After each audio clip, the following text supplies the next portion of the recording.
Vamos dar início, então, ao nosso encontro de estudos para o Livro dos Espíritos dessa noite. Hoje é dia 10 de janeiro de 2024, uma quarta-feira, são 19 horas e 32 minutos na cidade de Jaú. Nós estamos transmitindo esse nosso encontro de estudos em nome e em homenagem à Associação Jauense de Estudos Espíritas, localizada na cidade de Jaú, estado de São Paulo, Brasil. Estamos estudando do referido livro, o livro terceiro, no seu capítulo 9, Lei de Igualdade. O subtítulo é o de número 4. O Celso está entrando conosco, não temos a imagem do Celso, mas ele está tentando entrar ou vai entrar. Seja bem-vindo, viu, Celso? Boa noite, obrigado. Boa noite, bem-vindo. Boa noite, Celso, seja bem-vindo aí. Boa noite, bem-vindo. Não temos a sua imagem, viu, Celso? O item de número... Obrigado. Título de número 4 é Desigualdade das Riquezas.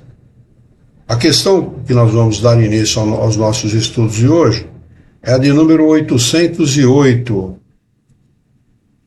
Kardec pergunta o seguinte aos espíritos superiores: a desigualdade das riquezas não tem sua origem na desigualdade das faculdades, das aptidões, né, que cada um de nós temos de realizar negócios, de lidar com as coisas materiais, que dão a uns mais meios de adquirir do que a outros?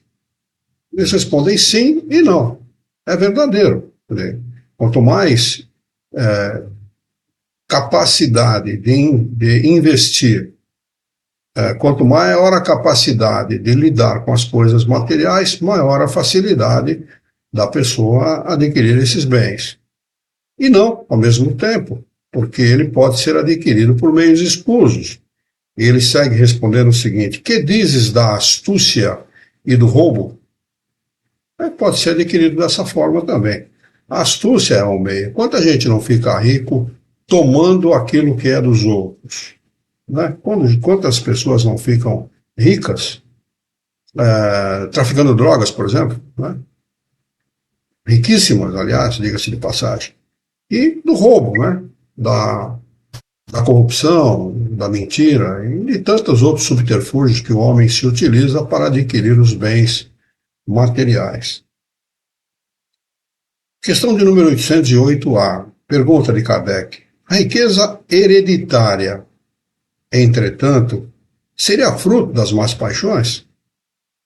Respondem os espíritos: que sabes disso? Remonta à origem e verás se é sempre pura. Sabes se no princípio não foi o fruto de uma expoliação ou de uma injustiça? Mas sem falar em origem, que pode ser má, crês que a cobiça de bens, mesmo os melhor adquiridos, e os desejos secretos que se concebem de possuir, o mais cedo possível, seriam sentimentos louváveis? Isso é o que Deus julga, e te asseguro que o seu julgamento é mais severo que o dos homens. Aqui, os espíritos não estão aqui pregando a pedagogia do medo, não. O Alexandre, nós perdemos a sua imagem, ele deve estar com problema lá no celular, ele estava reclamando desse celular para mim faz uns 20 minutos, nós começamos a conversar, 19h10, ele estava reclamando muito do celular dele, que disse que já não dá mais, ele já desencarnou, né, Alexandre? Agora ele voltou, ele está conosco com imagem e som. Eu resolvi o reencarnar de novo, mas ele estava desencarnando também. Então os espíritos falam disso, né? Que no nosso mundo, adquirir os bens materiais mais cedo que o convencional, ou seja, que aquilo que a vida nos propicia, normalmente, ou na maioria das vezes, ou em boa parte das vezes, tem origem escusa.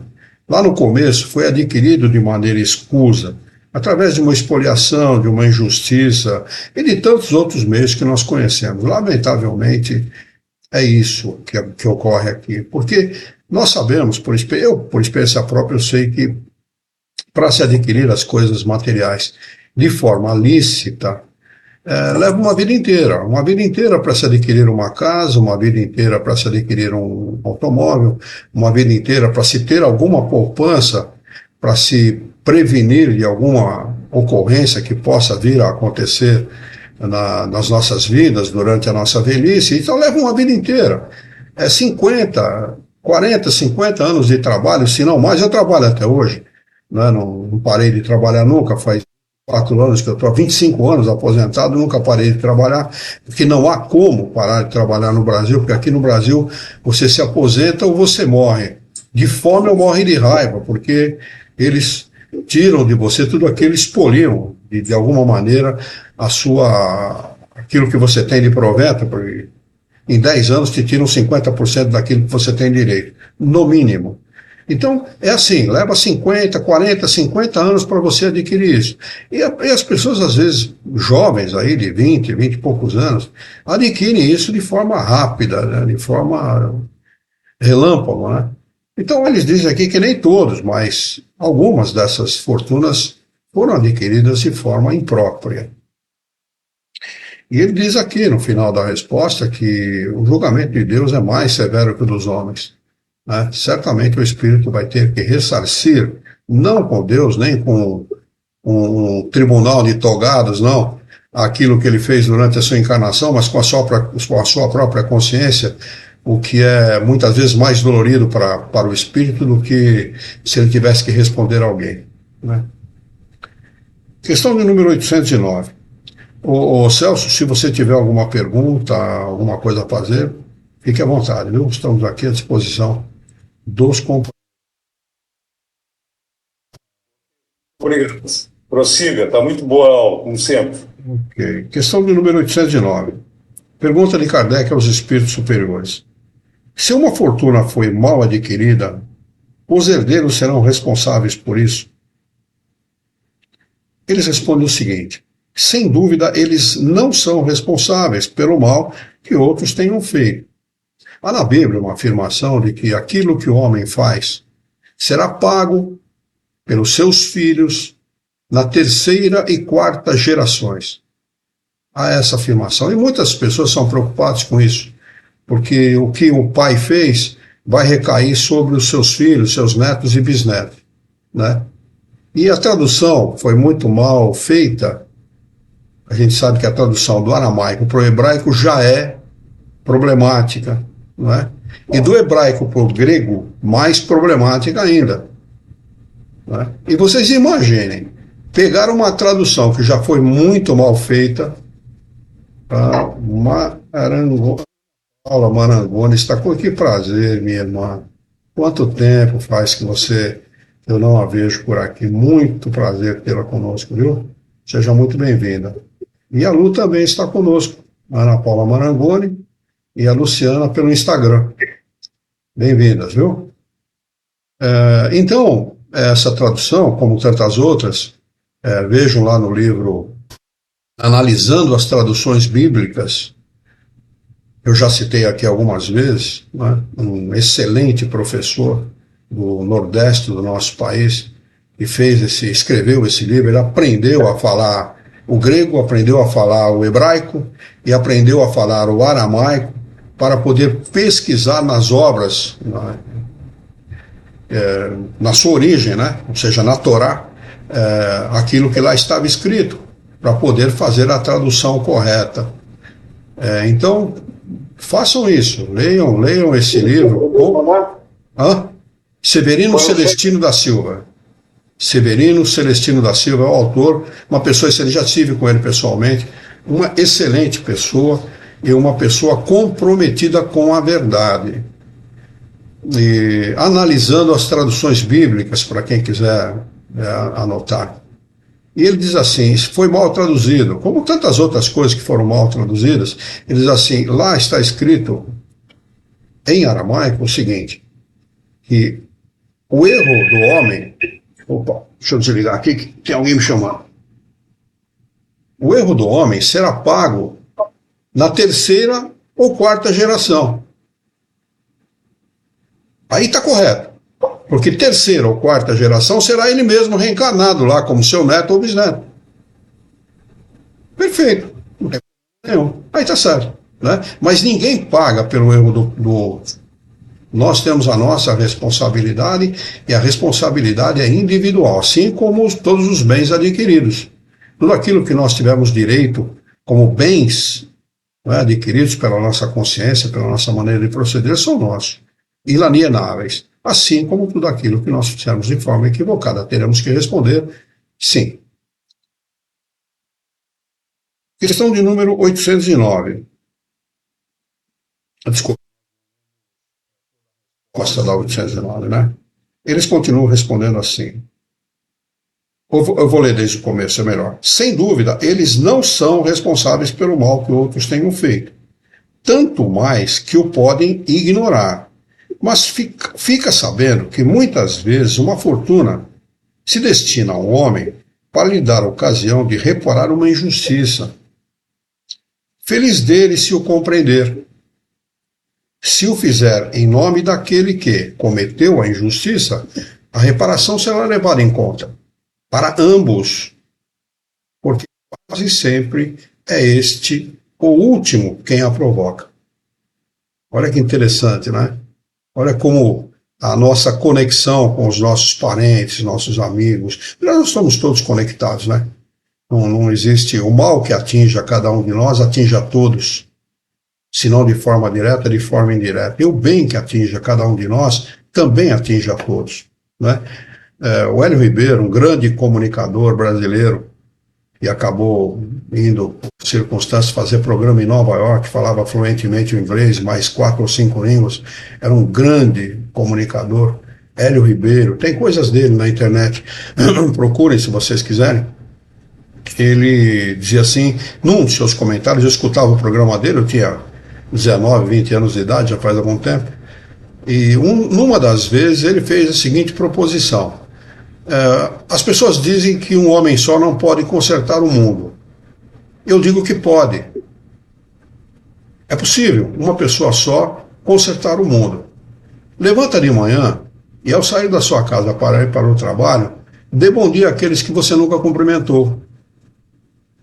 Dê um sorriso, seja amável. E certamente naquele dia, falou outras coisas também que eu não vou me lembrar agora, e certamente naquele dia o mundo ficou melhor. Certamente. Porque você deixou de agir de uma maneira e passou a agir de uma outra muito mais positiva para todos, não somente para aqueles que ali estavam, para os quais você cumprimentou.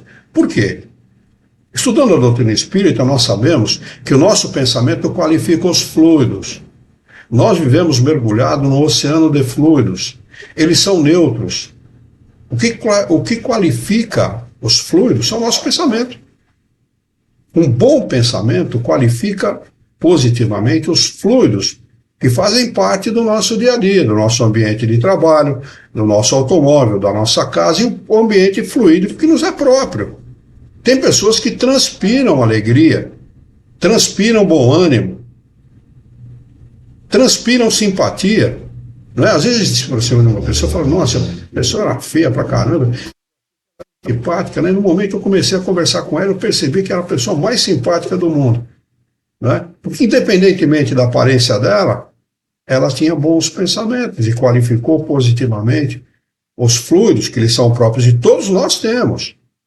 Não é? Se vocês ainda não pararam para pensar nisso, imagine, por exemplo, aquele dia que você foi na casa do parente, do amigo, do companheiro, do colega de trabalho, seja lá de quem for, e ao adentrar na casa você percebeu que o ambiente estava pesado.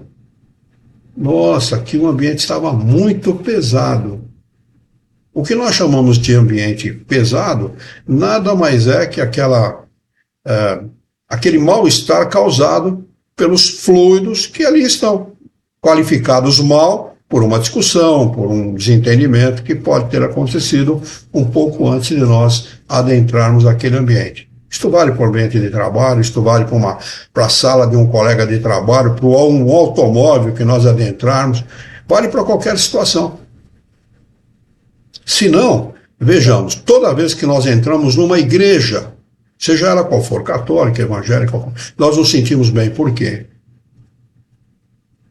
Porque ali todos vão, naquele lugar, para orar, para pedir a Deus ajuda, bom ânimo, coragem e etc. Então, como é a qualificação fluídica daquele ambiente? Não pode ser outra. Só pode ser boa, positiva, agradável ao nosso contato.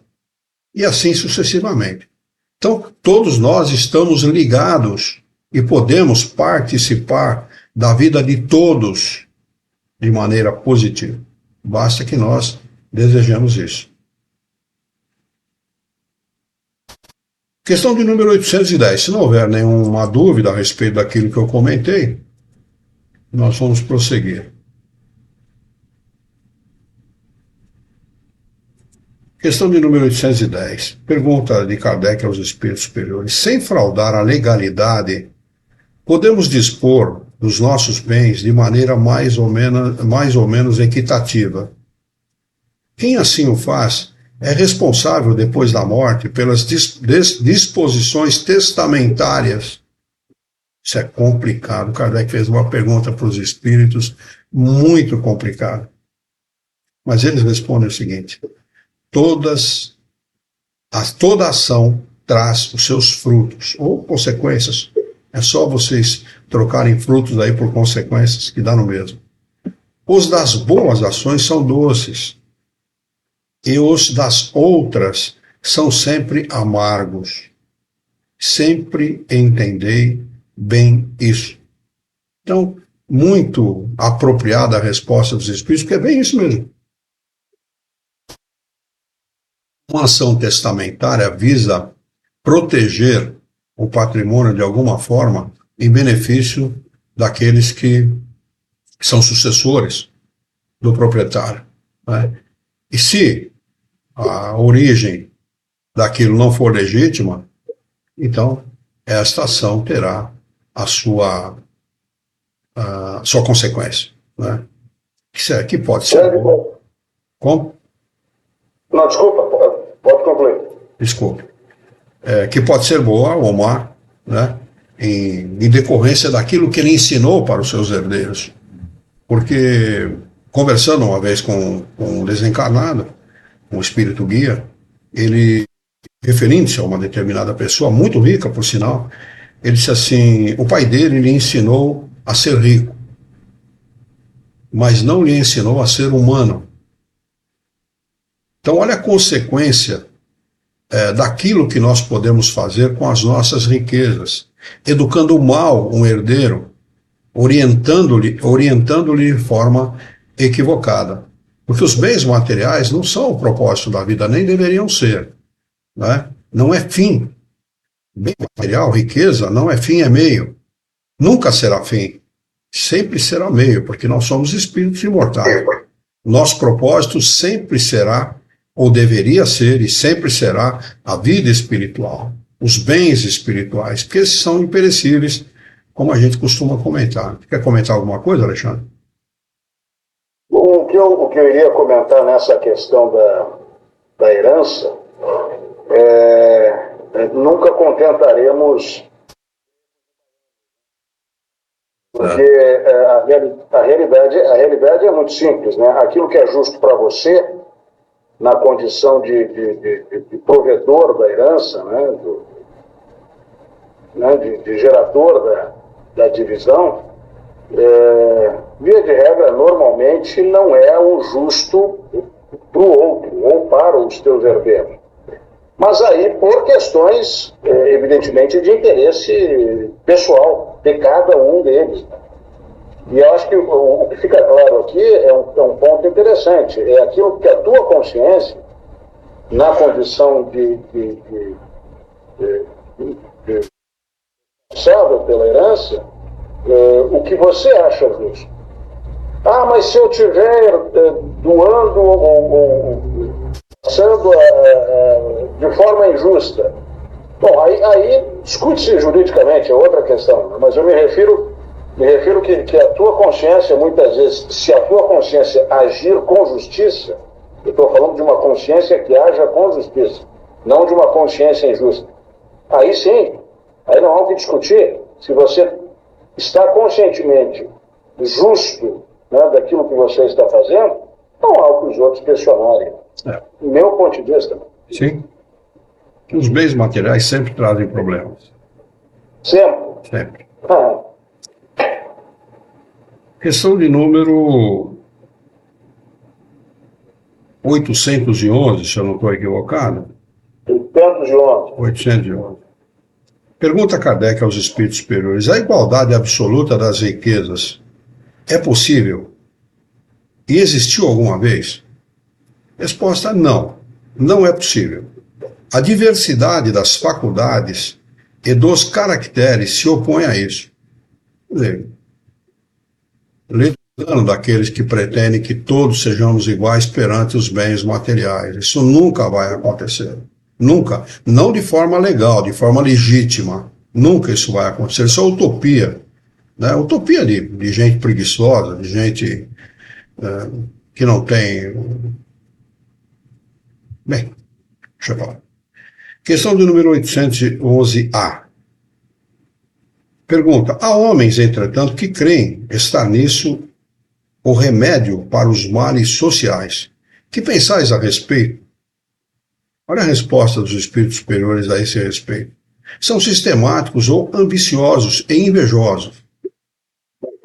Não compreendem que a igualdade seria logo rompida pela própria força das coisas. Evidentemente, não tem... aquele que é empreendedor, que é trabalhador, que é determinado, que se empenha muito mais na vida em trabalhar do que o outro, logo, aquilo que estava na mão do outro vai passar para a mão dele, não tem a menor dúvida. Uma questão de lógica. Isso acontece naturalmente.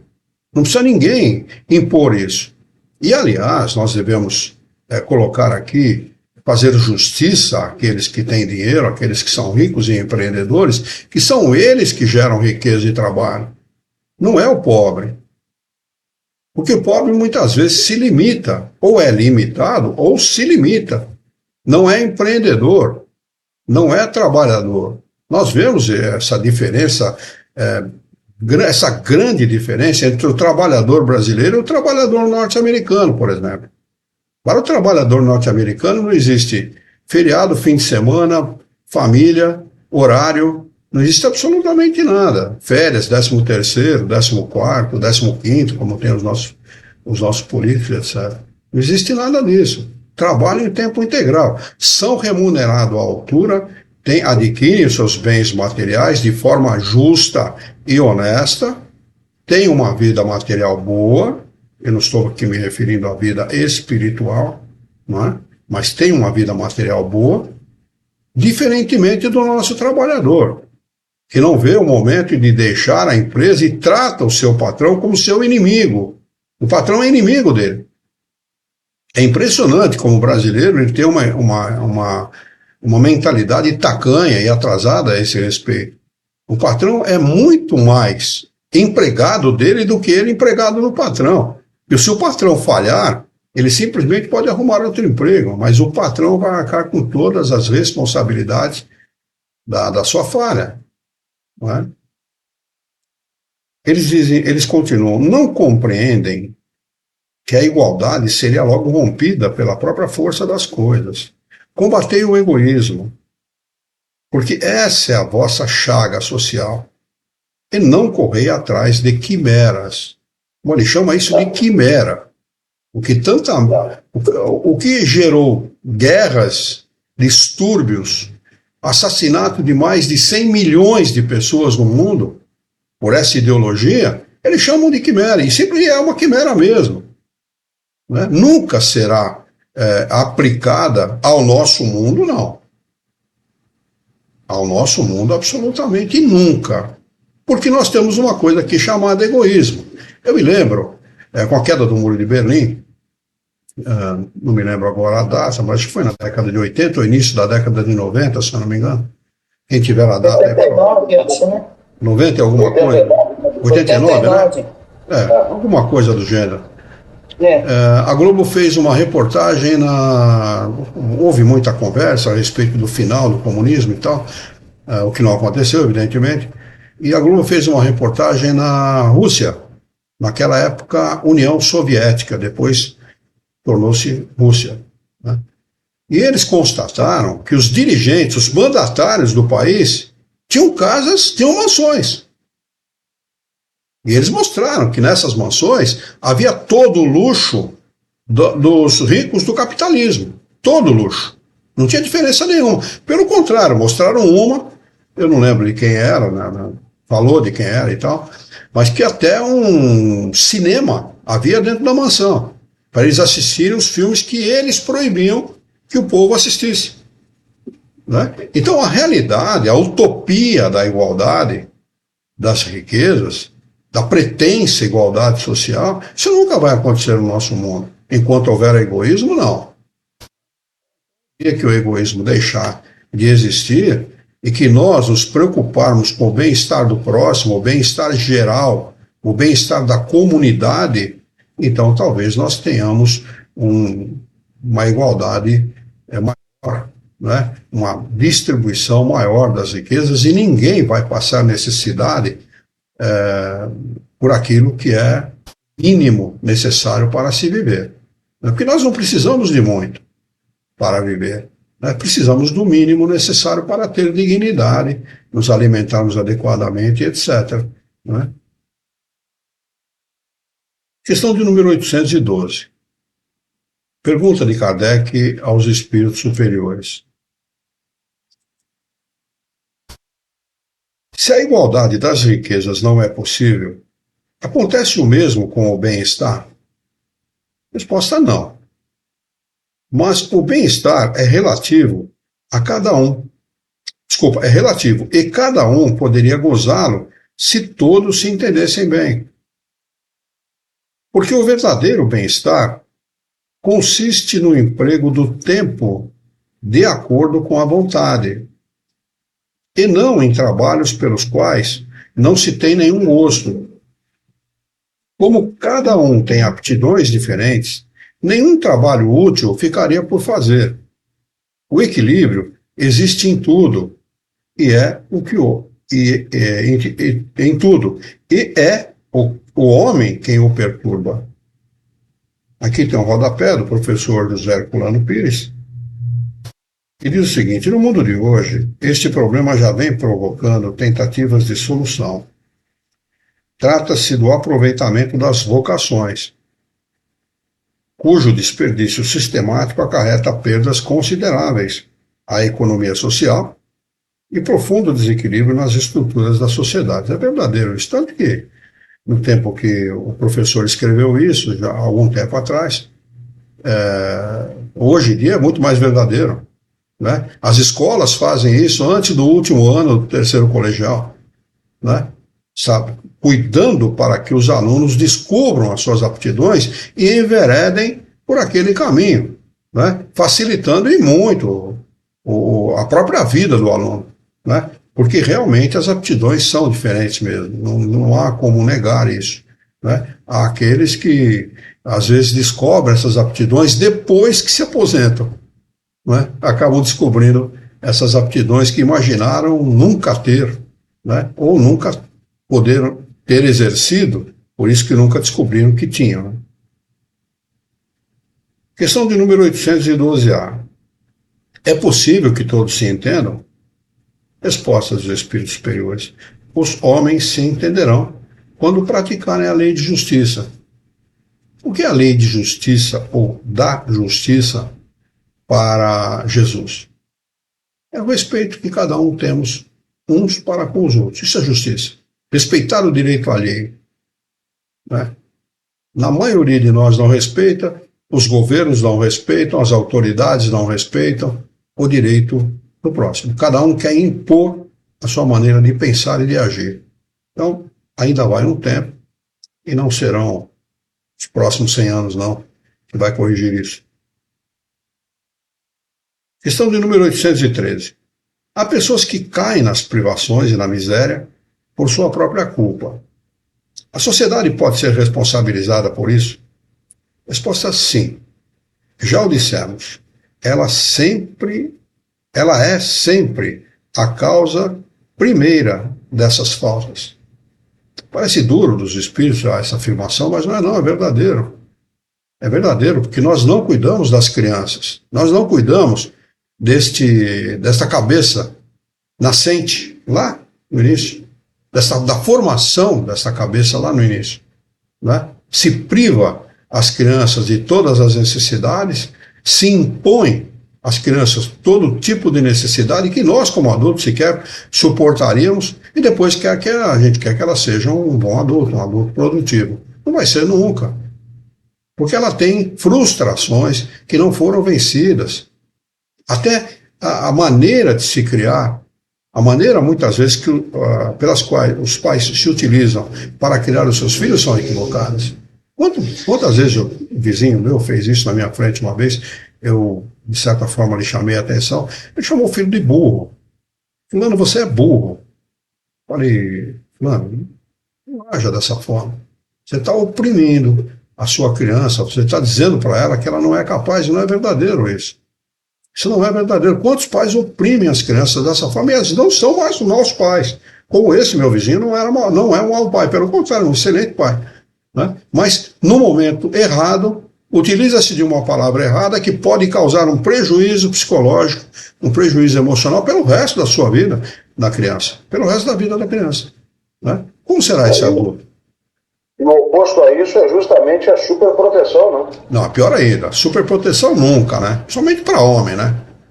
Principalmente para homem. Eu não estou me referindo a isso, não. Pelo contrário, né? Eu não acho que ninguém tem que ser super protegido.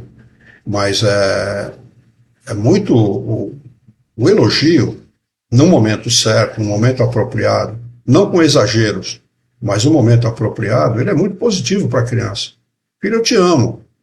Filho, você é inteligente, você pode. Se você quiser, se você estudar e se aplicar, você pode conseguir. Você quer a minha ajuda? Como isso soa para a criança? Meu pai me ama, minha mãe me ama. Né? Eu posso fazer, com a ajuda deles eu vou conseguir. Isso soa dessa forma. É claro que ele não vai definir da maneira que eu estou definindo, evidentemente. Ele é uma criança, ele pensa como criança. Mas certamente lá no seu íntimo, como espírito, né, a sua intuição, o pensamento que lhe é próprio, vai dizer para ele, vai que você tem ajuda. Vai que você pode, vai que você vai conseguir. Não é? Quantas crianças eu tive um primo, na minha idade, inclusive já desencarnou há muito tempo, desencarnou há uns 15 anos mais ou menos, o pai dava murro, com a mão fechada na cabeça dele. Esse rapaz, ele adquiriu um atraso mental, né? E arrastou uma vida de problemas. Né? Meu pai chamou a atenção desse meu tio muitas vezes, não faça isso, não se faz, você quer bater, merece se apanhar, dá uma cintada, dá uma chinelada, né? E você vai educar do mesmo jeito. Ele não ouviu, não. Entendeu? Então, esse tipo, né, de prática entre nós gera muito problema, sabe? O homem, lamentavelmente, criança não vem com manual, né? Deveria haver manual de como se utilizar, como proceder com a criança, mas não vem com manual. A gente aprende a ser pai e mãe na prática, e é complicado, barbaridade, o que a gente erra. Eu estou falando por mim, não estou falando por ninguém, não. O que a gente erra é uma enormidade. E erra, muitas vezes, inconscientemente. Você vai perceber o erro lá na frente. Né? Então, no laboratório do lar, é que a gente, muitas vezes, se defronta com esses problemas e muitas vezes não sabe como agir. Né? Não tem um manual de utilização. Mas é possível, e a sociedade está disposta a isso, ajudar a quem quer aprender. Tem muita coisa boa na internet. Muita coisa boa. Tem muita porcaria também. Mas depende do caminho que você se utiliza. Né? Como é que chama lá? Esse sistema que eles se utilizam para saber aquilo que você pesquisa. Esqueci o nome agora. Mas esse sistema que eles se utilizam, conforme você vai clicando, vai se agradando daquilo que você está vendo, eles vão jogando mais vídeos, mais postagens daquele tipo na tua rede, na tua na tua página, né? Algoritmo, lembrei. O algoritmo é que vai definir aquilo que você vai verificar, que você vai ver. Se você se utilizar de pornografia, quanto mais pornografia você clicar, mais pornografia vem para sua página. Então, quem define a nossa vida, aquilo que você vai ver, aquilo que você vai aprender, é você mesmo.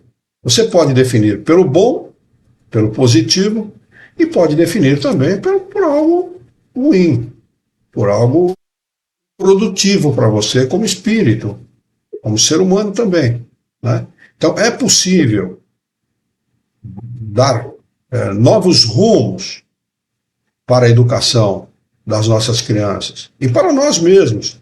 Nós temos tanta informação de qualidade hoje em dia, né? Eu vejo, aprendo tanta coisa e me recordo, ontem mesmo eu me recordei de uma canção feita para as mães, que fazia tanto, eu falei, puxa vida, como é que eu pude esquecer? Minha mãezinha querida, mãezinha do coração. Vocês devem lembrar dessa música também.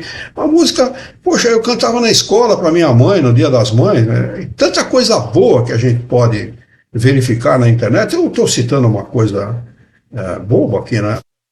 Mas é muito positivo para mim, me recordou de uma coisa agradável, né? E nós podemos também ver violência, pornografia, podemos ver tantas outras coisas, basta que nós nos utilizemos da maneira certa, de utilizar essas informações, que são muitas, e de qualidade, se nós quisermos. Pode falar, Dan, por favor. Não, eu penso assim, esse capítulo, Lei da Igualdade, né, é um capítulo muito interessante, né, a gente já estudou algumas vezes e hoje, né, acho que eu estou na quarta ou quinta vez fazendo o Livro dos Espíritos, me chamou muito a atenção a questão da família, que quando a gente vê aqui cada subitem falando, né, a importância da família nessas gerações, nessa questão do trabalho, de progredir. E progredir não somente a questão de como, quando eu progrido, quando eu ganho, né, quando eu compro os meus bens materiais, como utilizá-los, que ele é um meio, ele não é o fim. Nessa questão do trabalho junto com a moralidade, né, a importância, porque quando a gente fala materialismo, mas ele não vive sozinho, né? Eu preciso conquistar as coisas porque eu estou aqui nesse planeta, eu tenho as minhas necessidades materiais, mas claro, a gente sabe que o intelectual, que a moralidade está lá em primeiro lugar. Mas onde que eu consigo tudo isso? Dentro da família.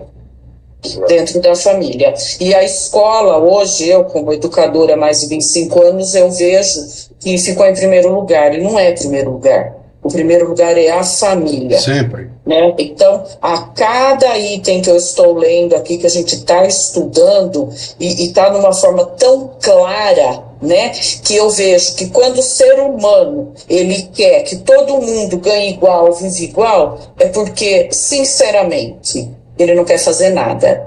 Ele é como se ele viesse aqui e ficasse parado.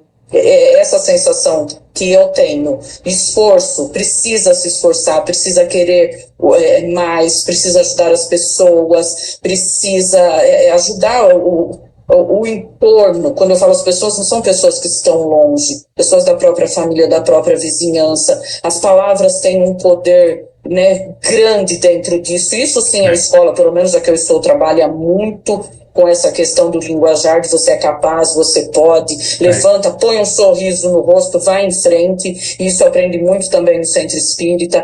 Então, estão as crianças hoje, os jovens, não vou generalizar, né? Claro que não.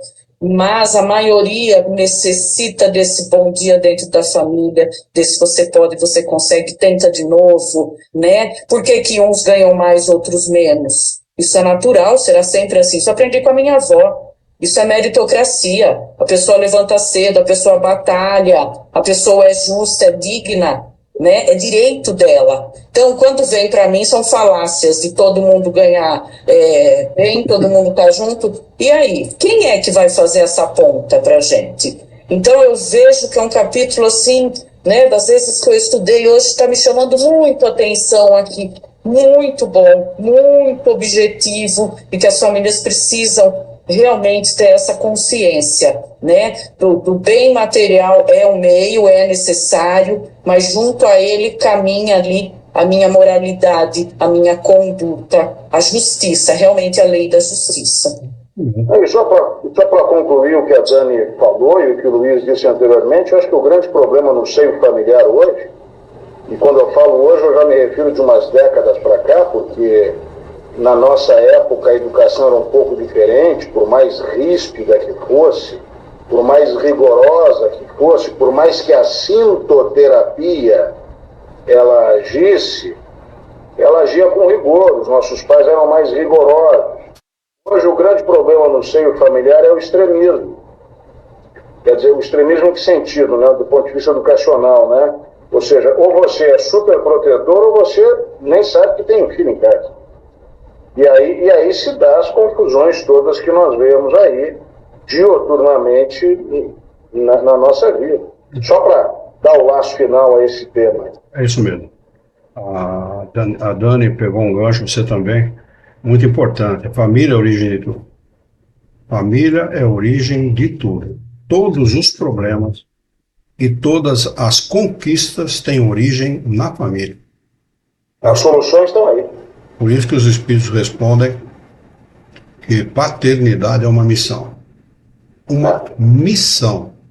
Muito mais do que uma tarefa, muito mais do que um trabalho. Os pais têm uma missão. Eles não dão origem ao espírito. Eles fornecem um corpo ao espírito para que ele encarne na Terra. Mas eles têm a obrigação, a missão importantíssima de educar e fazer com que aquele espírito se desenvolva intelectual e moralmente. Que é o que está nos faltando, porque intelectualidade não nos falta, né? Nem um pouco. Somos altamente intelectualizados. Nos falta moralidade.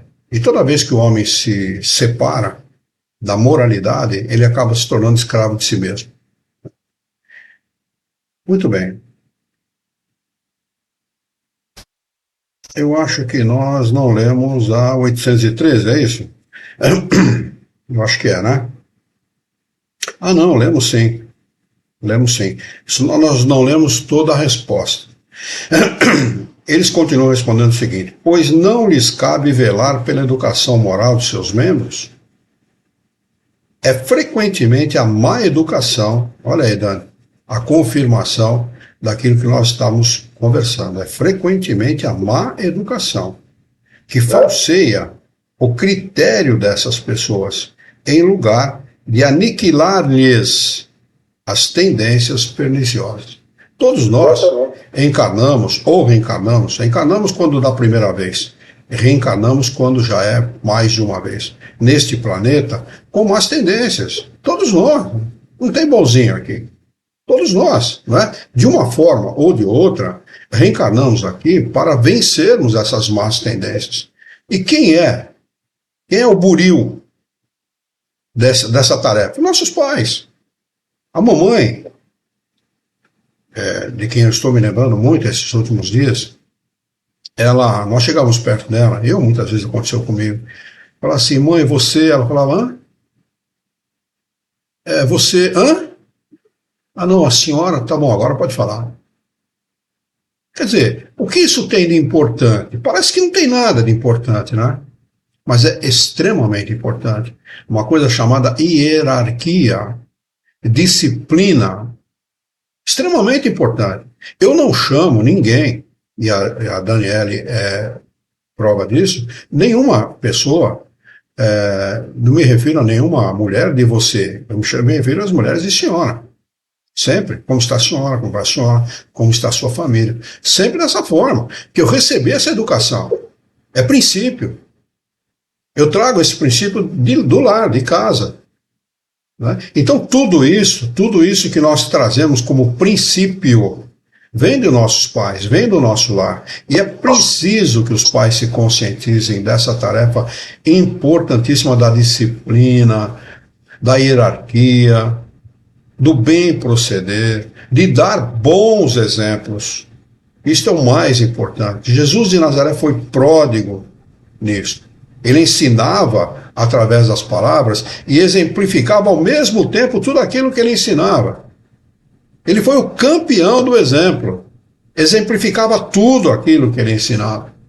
Então, não há como nós ensinarmos os nossos filhos sem darmos o devido exemplo. E não é de hoje que os pais vêm levando pornografia para dentro de casa. Não é de hoje que o heterossexual, acusa-se muito o homossexual, mas não é de hoje que o heterossexual vem levando AIDS para dentro de casa. Porque tem lá suas aventuras fora de casa e depois acaba tendo relações sexuais com o seu parceiro, com a sua parceira, e acaba transferindo essa doença para o outro. Né? Então é preciso que as pessoas se conscientizem. Ah, mas você está sendo moralista? Não. Uma coisa é você ser moralista, outra coisa é você ser moralizador. O moralista é o falso moralizador. O moralizador é aquele que não só estuda, sabe, mas pratica esse tipo de coisa. E eu posso dizer de cátedra. Eu viajei 20 anos fora da minha casa, longe da minha casa 1.000 quilômetros. Mais de 1.000 quilômetros às vezes. E graças a Deus, eu já era espírita desde os 21 anos de idade e nunca tive uma aventura fora de casa, porque me faltou vontade, absolutamente. Não posso negar. Não é? Mas que eu sempre pensei nas minhas filhas, na minha esposa, e de que eu deveria manter a minha dignidade, o respeito próprio. Não é? Eu sou bonzinho? Absolutamente, eu não sou não, eu gosto de mulher, eu gosto de sexo também. Não é? Mas antes de mais nada, o compromisso com a família. O compromisso com a família em primeiro lugar. A partir do momento que a pessoa casa, ele deve compromisso à esposa e ele deve abster-se dos próprios direitos em benefício dos seus filhos. Às vezes deixar de comprar alguma coisa, adquirir alguma coisa, prevendo primeiro a necessidade de seus filhos. Porque é eles que devem estar em primeiro lugar. Né? Eu sempre agi assim, não me dei mal não. Pelo contrário, minha consciência está limpa. Eu deito na cama e durmo. O que muitas vezes não acontece com uma boa parte das pessoas, lamentavelmente. Mas vamos lá. Eu não estou aqui, desculpe o pieguismo, né? Falar sobre si mesmo, mas eu estou falando da minha própria experiência. Não tem como citar outra, não posso citar a experiência dos outros, apesar que eu aprendi fidelidade com meu pai.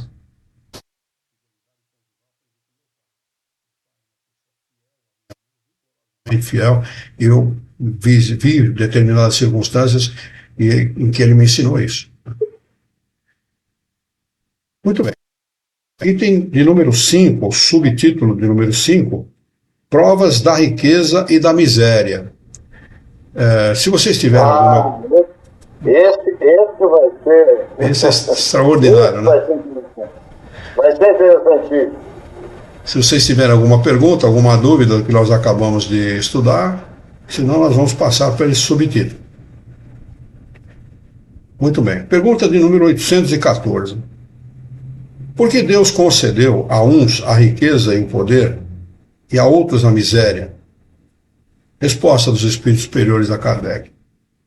Para provar a cada um de uma maneira diferente. Por isso que a riqueza não é fim, é meio. Está aqui mais do que afirmado isso. Riqueza não é fim, é meio, é uma prova. E uma prova dificílima, muito mais difícil que a própria miséria, dizem os espíritos superiores. Não é? Então é meio através do qual você se utiliza do seu poder e tudo aquilo que você tem para ajudar aqueles que são mais fracos. Eles continuam respondendo, aliás, vós o sabeis. Essas provas são escolhidas pelos próprios espíritos, escolhidas. Não há departamento reencarnatório, como querem bolsistas. Não há destino? Não há destino, não há departamento reencarnatório, coisa nenhuma. O espírito faz um estudo de todas as suas encarnações pregressas, da sua última encarnação. Esse estudo às vezes pode levar séculos para fazer esse estudo. E define aquilo que ele vai fazer na sua próxima encarnação com o propósito de progredir. e fazer o seu espírito progredir moral e intelectualmente. Então, os espíritos, essas provas são escolhidas pelos próprios espíritos, que muitas vezes sucumbem ao realizá-las. É mais fácil sucumbir do que sair vitorioso. Eu não estou aqui dizendo, não estou falando aqui da capacidade de cada um, não. Mas que não é brincadeira. Este mundo aqui, encarnar neste mundo, não é para os fracos. Encarnar aqui na Terra é para aqueles que são determinados. Eu vou lá, eu vou encarar, eu vou pegar o touro à unha. Eu vou pegar o touro à unha, eu quero ver o que eu sou capaz de fazer. Eu quero ver o que eu sou capaz de realizar. Sucumbir, falhar numa prova, não é demérito. Você está adquirindo conhecimento ali. Porque uma prova, ela te leva você a circunstâncias que você jamais experimentou. Não fosse aquela prova. Você aprende com ele. Desculpa, Dani. O senhor está explicando, eu estou aqui entendendo, porque o julgamento de Deus, ele está em função da intenção, né?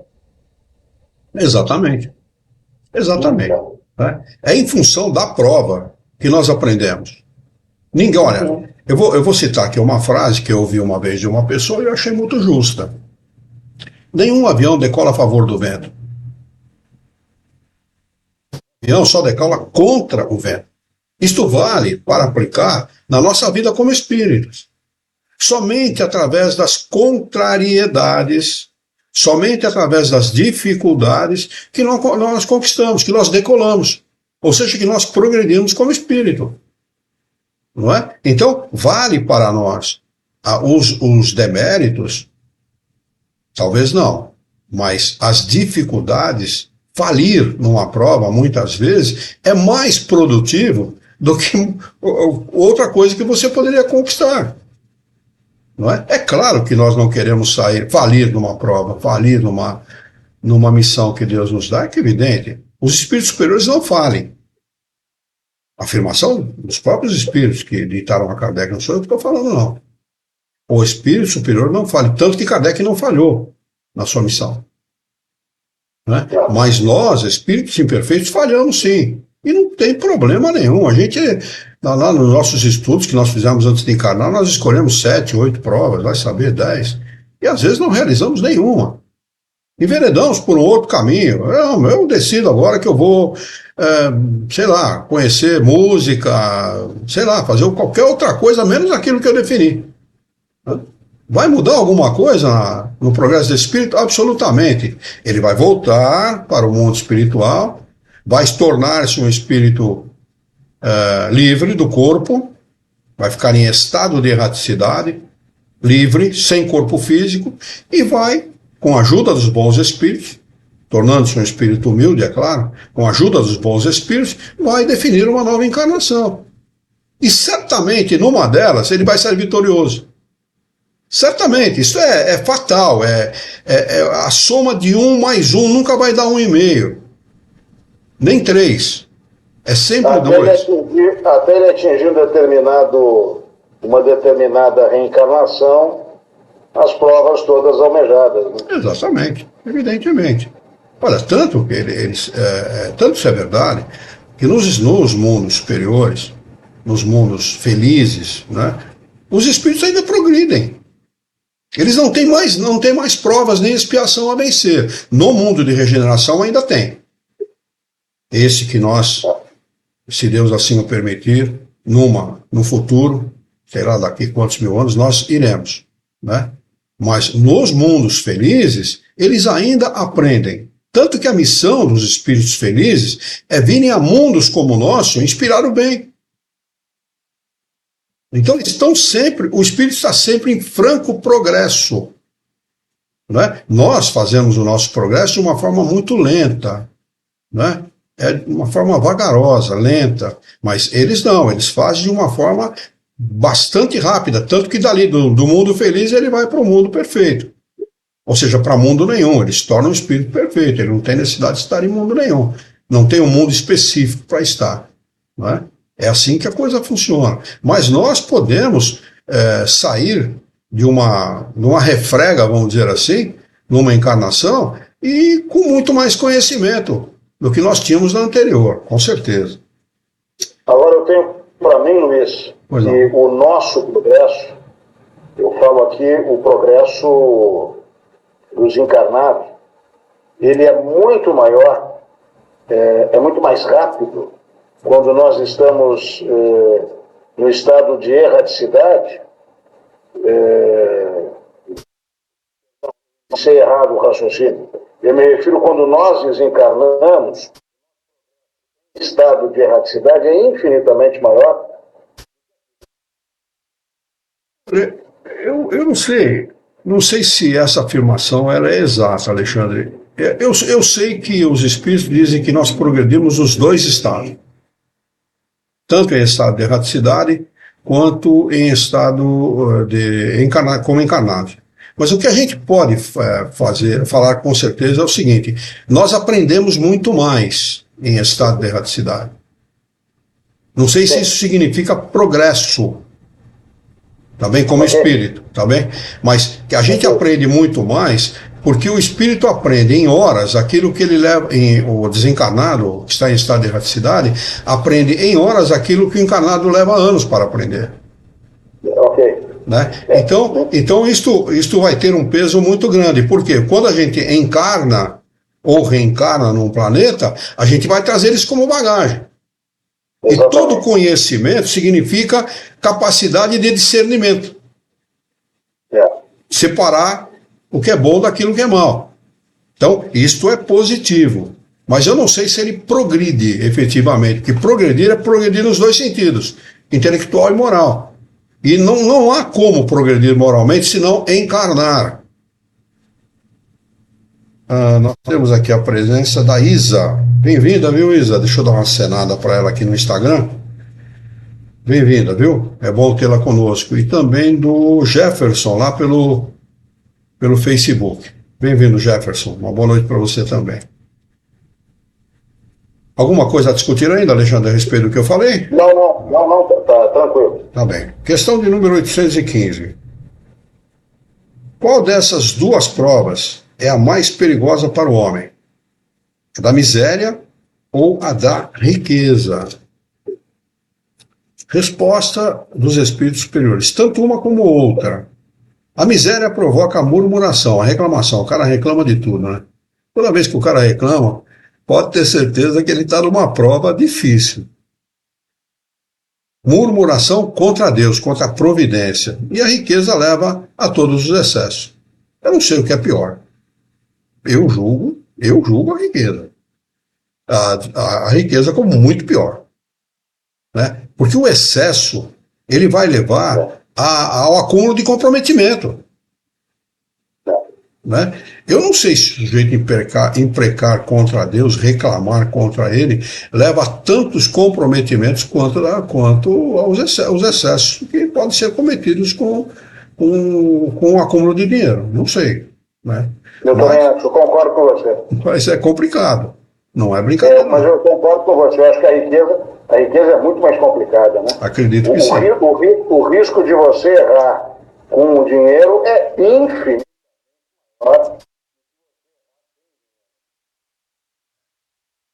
Questão número 816. Pergunta a Kardec aos espíritos superiores.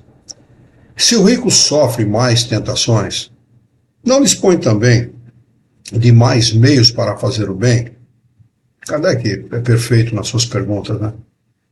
Eles respondem, é justamente o que nem sempre faz.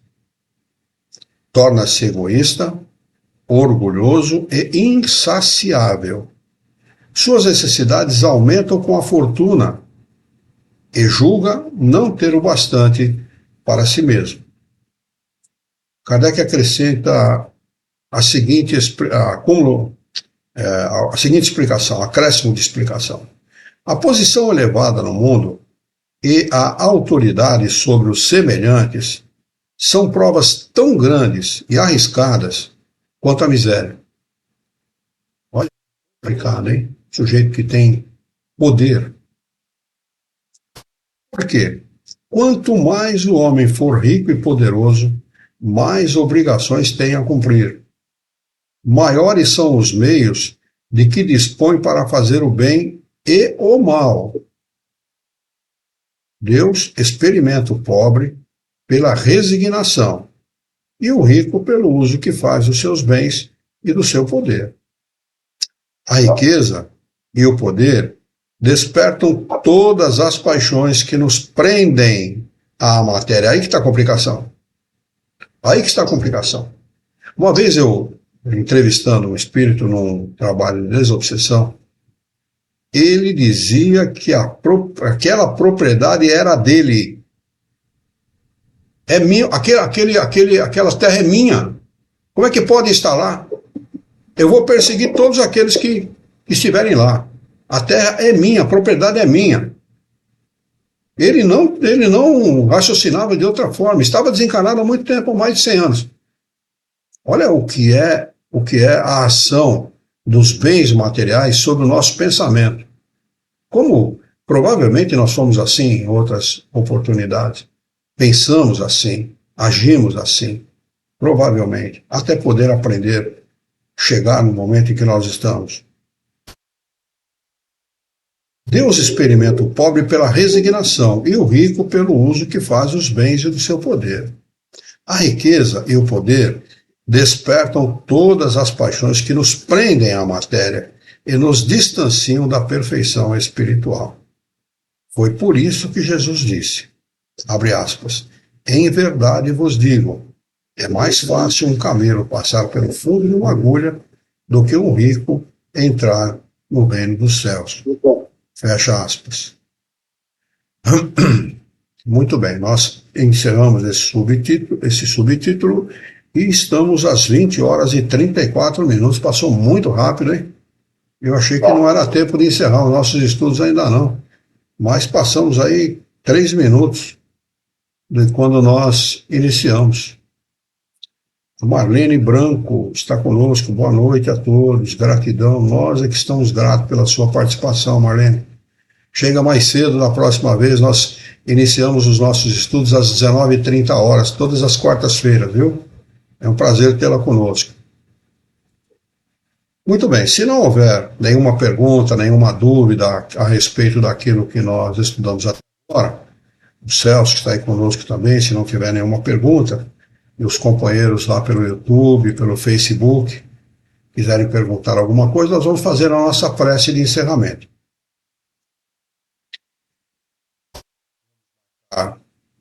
A questão de número 817, para nós retomarmos na próxima quarta-feira.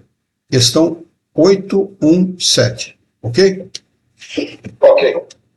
Muito bem. Vamos então elevar o nosso pensamento, mentalizar a figura excelsa e amiga de Jesus, nosso mestre, nosso modelo e guia da humanidade, e juntos com Jesus vamos nos dirigir ao Criador, ao Senhor da vida,